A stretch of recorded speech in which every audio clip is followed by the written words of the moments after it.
आप सुन रहे हैं रवि पागल दीवाना की आवाज में।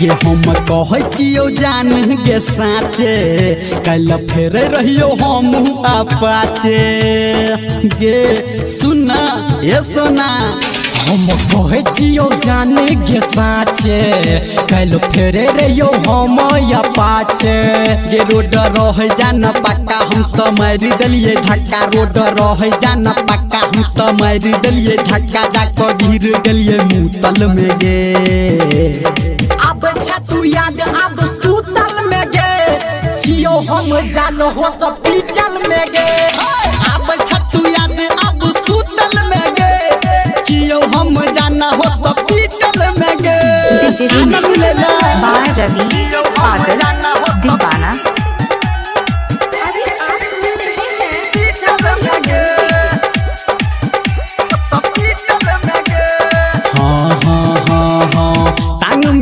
ही चोट लागल छो हाथ में पड़लिया मोच गे मिले बेट जल्दी आना ज्यादा नहीं तू सोच गे ज्यादा नहीं तू सोच गे। हाँ टांग में कनी ही चोट लागल छो हाथ में पड़लिया मोच गे मिले बेट जल्दी आना ज्यादा नहीं तू सोच गे।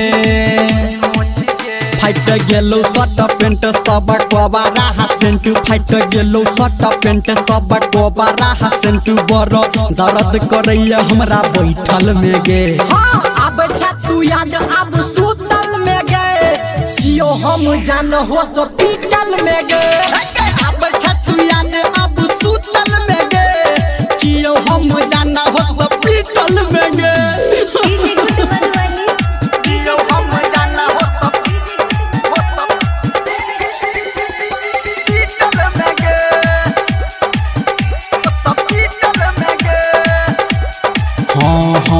गाड़ी के चक्का हटालू भगेल खूबे खर्चा गे डॉक्टर साहब सुइया दिलकई ओकरो दिलकई पर्चा गे ओकरो दिलकई पर्चा गे। हाँ गाड़ी के चक्का हटालू भगेल हेते खूबे खर्चा गे डॉक्टर साहब सुइया दिलकै ओकरो दिलकै पर्चा गे।